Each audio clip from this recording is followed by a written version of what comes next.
আজকে হচ্ছে গিয়া 9 তারিখ, আর 4-5 দিন বাকি রয়েছে পয়লা বৈশাখের। আমরা এই প্রথমবার চারুকলা ইনস্টিটিউট থেকে সরাসরি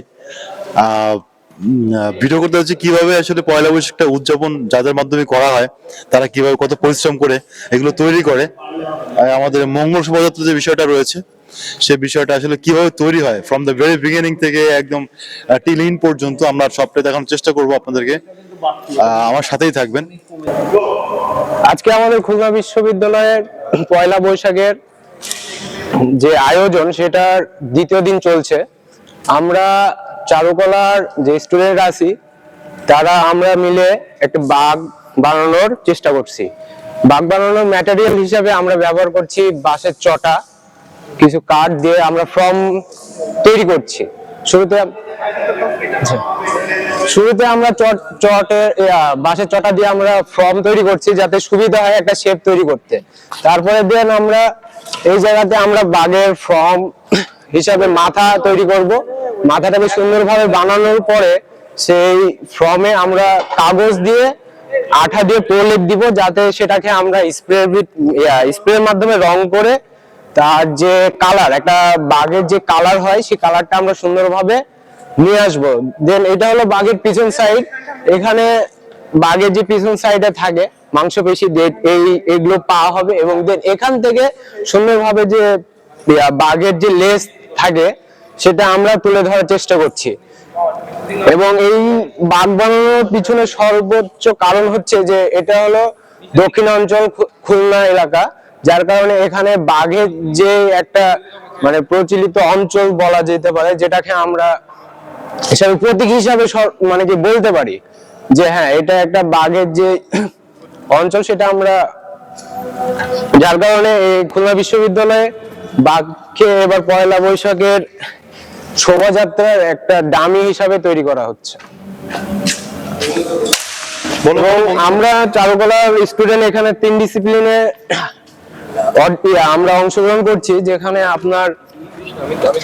আমরা সবাই স্টুডেন্ট এবং স্যাররা আমাদেরকে খুবই স্নেহের সাথে আমাদের পাশে আছেন এবং আমাদেরকে ডিরেকশন দিচ্ছেন যাতে আমরা সুন্দরভাবে এই কাজটা সম্পূর্ণ করতে পারি। এবারে প্রতিপাদ্য বিষয় কি, মানে মঙ্গল শোভাযাত্রার এবার আমাদের শোভাযাত্রার মুখ্য বিষয় হচ্ছে একটি বাঘ, এবং তার সাথে আপনার বিভিন্ন প্রতীক হিসাবে মুখোশ থাকবে।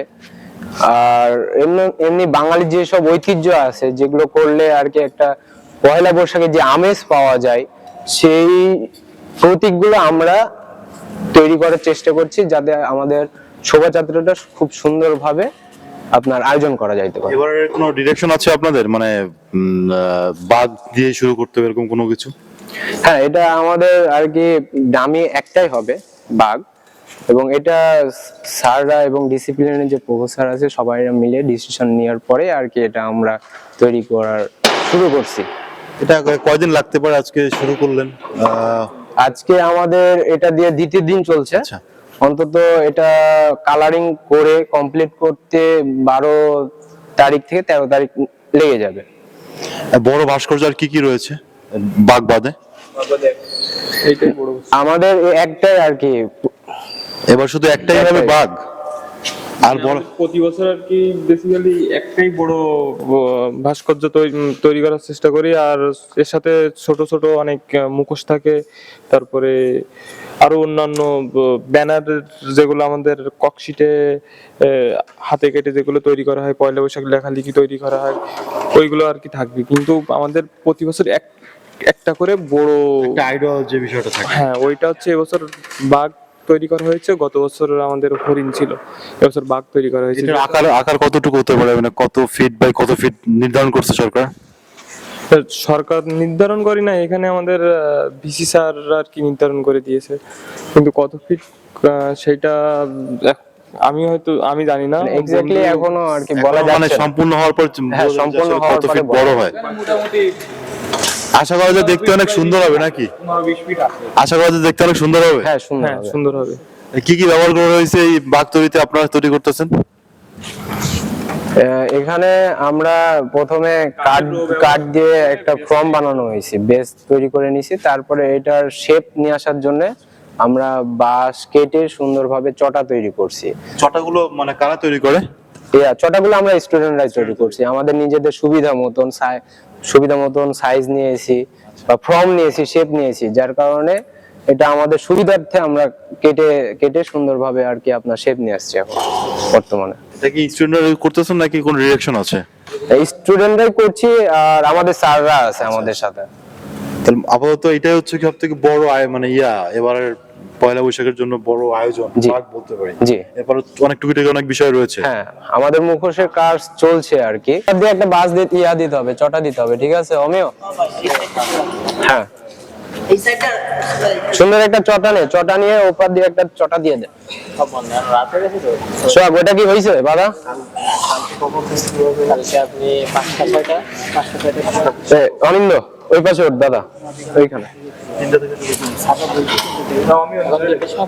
এই ভিতর দিয়ে নিবি, ঠিক আছে, যাতে এটার হ্যাঁ এটার উপর দিয়ে ভিতর দিয়ে ঢুকাই দিতে হবে।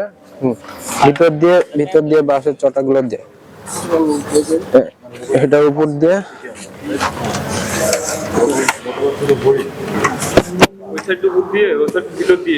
দিব। আগে মাপ করে কেটে নেওয়া দরকার, যাতে এটার যে শেপ সেই শেপটা ভালো থাকে।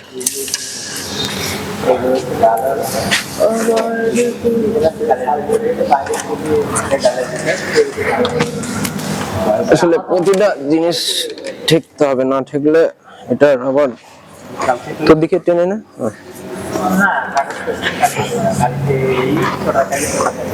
আর একটু টেনে না, এই জয়েন্টটা যাতে নিচে বরাবর থাকে, আর একটু টান, আর মাঝ বরাবর রাখবি। হ্যাঁ,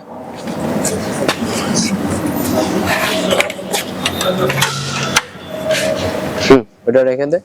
প্রতিটা ইয়ার সাথে ঠেকছে কিনা সেটা দেখ, বাতার সাথে। মানে যে চটা গুলো আছে না, মিডল পয়েন্টে রাখ, মিডল পয়েন্ট। হ্যাঁ, তো এখানে এবার অমিয় একটু ধরেন দাদা। দেখ আগে ঠেকছে কিনা, সবগুলোর সাথে হয়েছে কিনা সেইভাবে নিয়ে নেয়।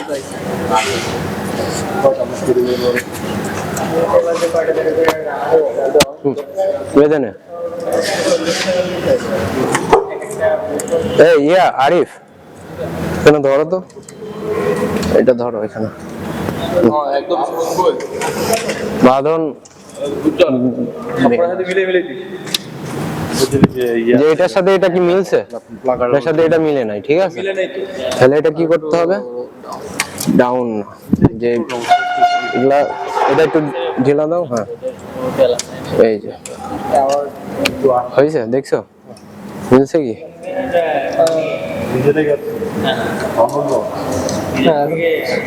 ঠিক আছে না? ধরো ভালোভাবে ধরো। হ্যাঁ, ধরে রাখো কিন্তু এবার মাঝখানেরটা বাঁধিস। হ্যাঁ,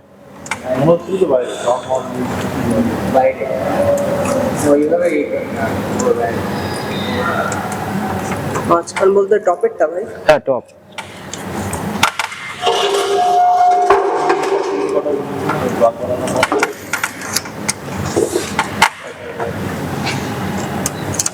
এই 11টা 12টা এই যে এখানে দেখো এতখানি যদি থাকে, হ্যাঁ আরিফ, তাহলে এখান থেকে ভেঙে যাবে। এতখানি জোর দিলে স্টেপ কম পাবে। এবার এখানে দাও, এখানে একটা বাঁধো, এখানে একটা বাঁধো, হয়ে গেছে।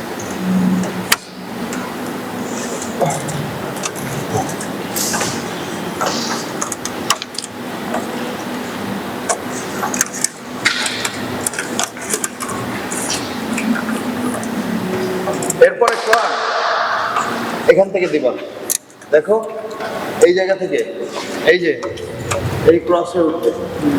হ্যাঁ স্যার ওটা একটা হবে না? হ্যাঁ, এটা তো এখান দিয়ে চলে যাবে। আচ্ছা এইটা হয়েছে না? আচ্ছা এই সার্কেলটাকে দিয়ে না, এই সার্কেলটা দিয়ে দাও, এই সার্কেলটা দিলে ভরাট হবে। এই সার্কেলটা দাও, এই সার্কেলটা দিলে ভরাট হবে। তারপরে গেলে আরে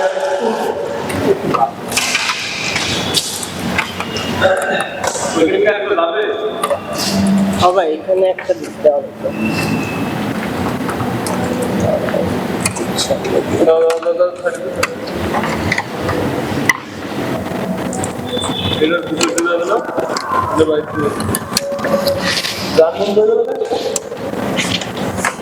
গানটা দিয়ে কেউ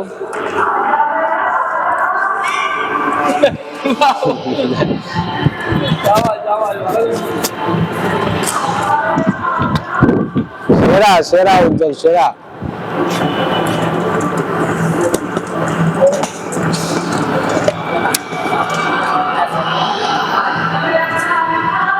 এখানে বাধা আছে?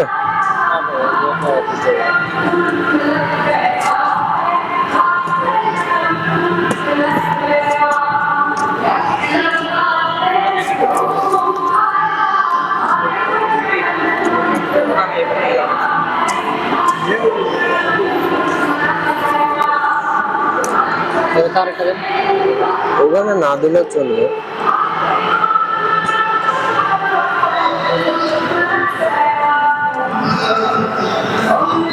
জেমসের গান দে, জেমসের গান।